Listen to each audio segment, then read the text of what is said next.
What's up, everybody? Mike here, and in this video, got some big updates for Granblue Fantasy Relink. Yes, the next big patchy update is finally here. Should have dropped today already by the time this video has gone up and anything like that. I remember I had to update my game on Steam, and this is what some of us been looking forward to, honestly, for ever since they did their last announcement updates about the game with new characters coming, improvements to the game, things like that. Some free content coming as well too.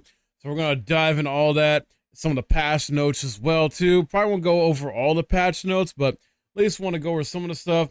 But first off, want to go over, the new characters that will be playable in this update. Seofin and Tuyen.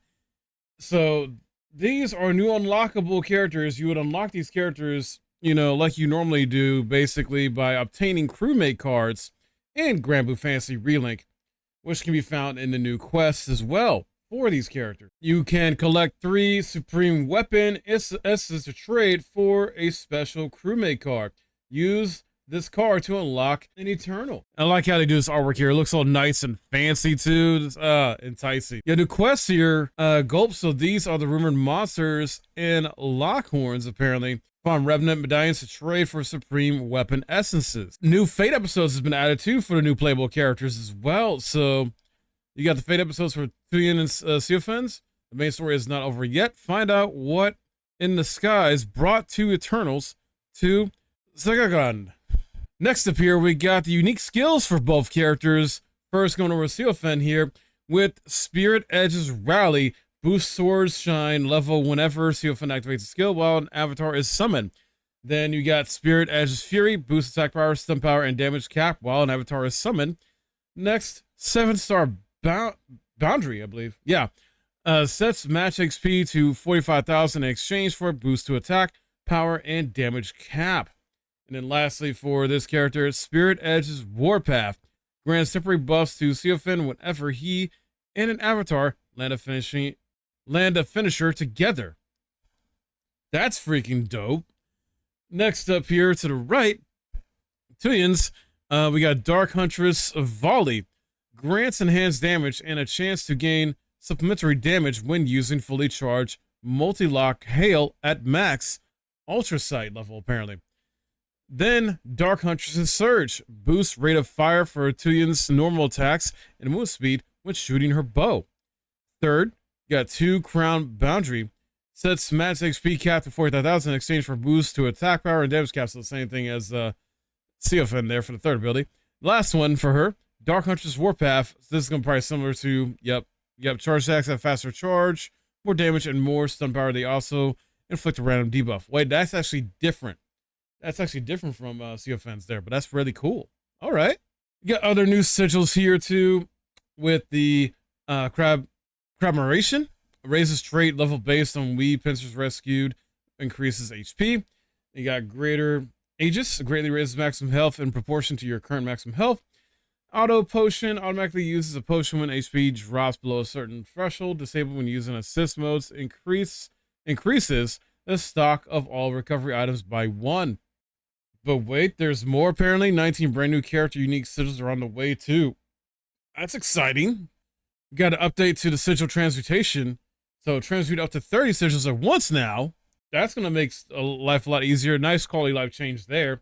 Character balance updates as well. So we're focused on improving characters and skills which seem comparatively inconvenient or clunky. Sorry, I don't know why I want to say chunky, but it says clunky. Not every character will receive updates, though many will. For more details, check out the patch notes. Right. Yep. So that's we're going to go into that a little bit later. Then it seems to be like some paid content here, some paid DLC. It's not expensive really at all, I believe. But you got the character expansion sets, unlock your new crewmate instantly if you want. Character unique sigil and powerful upgrade items are also included. Once again, paid DLC, microtransactions, I want to look at it. Not a super big fan of this. This seems like it wants, this is optional, of course, but this essentially is kind of like a speed up type of thing where you can just spend money to speed up your progress in a sense by unlocking new crewmates instantly. It's like, come on, man. What are we doing? Come on. Now, version 1.3.0 update, not much details on that, but we do know the new playable character, Sandolphin, will be coming in that update. Unlocking them will require a method different from Seofen and Tuyen, though, apparently. We're not sure yet what that will be. They got Wii Pincers forever. After completing all Wii Pincer related quests, they'll begin appearing around Folka. Collect the little guys to your heart's content. So if you're into these little guys at all, as far as collecting them, you know, I'm guessing it's an in-game thing where you can maybe put them up somewhere or just at least have them, you know, collected somewhere. You got a new butterfly indicator for Narmaya. Check Narmaya's butterfly count with just a glance. That's pretty cool. When it comes to the version 1.3.0 here, though, looks like they're going to be adding new prod difficulty quests, new sigils, new side quests as well. Updated features will include sigil synthesis, if I can say that word right. Combine sigils to customize traits, lock sigils from the appraised results screen, and then new control schemes and more. That's some good stuff to look forward to there. As far as we still know, the next update after this one, 1.3.0, is coming in May, but no actual date yet. So let's go over some of the patch notes here. I won't go over everything, but I will showcase them all in this video on the screen there, so you can read them while I talk. So far with the new content, added 2 new challenge quests. Gulp, so these are the rumor monsters and lock horns, right? So you unlock Gulp by unlocking the extreme difficulty quest, basically. So you unlock, you know, this new challenging quest by unlocking extreme difficulty quests. And then the lock horns one, you unlock it by clearing the Tale of Bahamut's Rage quest. Added 2 new playable characters. We talked about Seofen and Tuyen. They require special crewmate cards, which can be traded for at the Knick Knack Shack, where I went over how you got that. Treasure required for the cards is obtained from the quest Gulp. So these are rumor monsters or lock horns. So you'll be able to get them just fine, no problem. Character expansion sets are also available for purchase. Basically, just paid DLC. Added sigils with new traits. They will appear in the Knick Knack Shack after clearing Gulp or lock horns as well. So some cool stuff there. Added some new trophies, I believe, for PlayStation. And I'm also guessing achievements on Steam. Up to 30 sigil transmutations can now be simultaneously executed at one time, which is fantastic. Add the option to rewatch the end credits from the title screen if you want. Option will unlock after completing the final chapter. And then, you know, you got some general improvements here. When it comes to the battle system here, I'll let you guys read over this. But yeah, nice improvements here.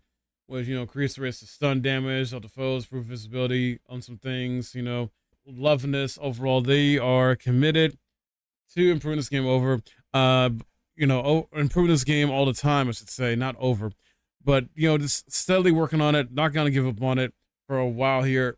And I'm hoping we get a significant expansion later on too, story content, not just, you know, free DLC stuff, which is cool, new quests without, you know, that's very nice. But yeah, wouldn't, you know, be against having some really cool, decent chunk of paid DLC story content. Because I mean, the main story base game is only like 10 hours, I think. You can get through that pretty fast. 10 hours to 12 hours, depending on how, you know, you go with it and how good you are at it and stuff like that. But yeah. And the real meat of this game is the end game, and it's a lot of fun in game. It's kind of Monster Hunter like in that sense too with the end game, and I really enjoy that. I still gotta beat the hardest boss that's coming in the game. I've not been able to get to that yet. Just been busy with other stuff, but you got other cool stuff here with the character updates as well. I'll be showcasing here, and I'm glad, you know, some of these characters getting some, you know, retooling a bit here, getting some buffs mostly. It looks like so far. From many characters, not every character obviously, but you can look here, see which characters, you know, you're excited about. For anyone that's like cut off here, I think IO was cut off, but like added a boost to Stargaze chart speed effect to enhance Mystic Vortex. That part is talking about EO or IO, however you say it.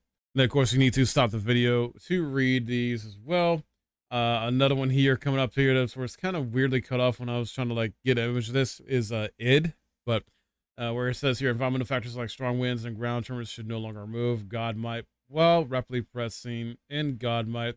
That's all that stuff. And below there is for id. And lastly, got other items here. Added and ease of use indicator for each character on the crewmate card screen. Adjust the time for quest music played during the Tale of Bahamut's Rage. This is obtained from claim add-ons that Knick Knack Shack will now be automatically locked when claimed. Fix bug where town hall meeting minutes achieve sorry, archive collectibles wasn't appearing in certain sections of chapter 0, and just other various bug fixes. So a lot of good stuff here. Very exciting, guys, and looking forward to jump back into soon here when I can. I've been just busy with other stuff. Like I'm playing Dragon's Dogma 2 now, mainly as my single player game, trying to get as much as I can done with that so I can bring you guys some, vocation guides to that and other tip videos for that game in the near future. Working on Elden Ring as far as preparing for the Shadow Archery DLC with my Everything Men build that my community vote on. I will always keep you guys updated as best possible though when it comes to Granblue Fantasy and other RPGs I generally care about and interested in, things like that. So definitely hope this was helpful to you and you enjoyed this. If you did, please leave a like, subscribe if you're new. Let me know your thoughts in the comments below about this too. Is this something that's going to get you back in the game? Is it something that maybe you want to get yourself and try out? Especially for those that are on PC, if you're interested, I am partnered with CD Keys. And if you want to save a bit of money, I know it's $60 for the standard. CD Keys has for about $10 cheaper, So if you want to check it out, link in the description below there. Help support the channel when you use my link to get anything off CD Keys. And if you're interested in this game, at least for the PC users that use Steam, check it out. You can get it for a little bit cheaper there if you like. Other than that, that wraps up this video, guys. My name's Mike. Thanks for watching.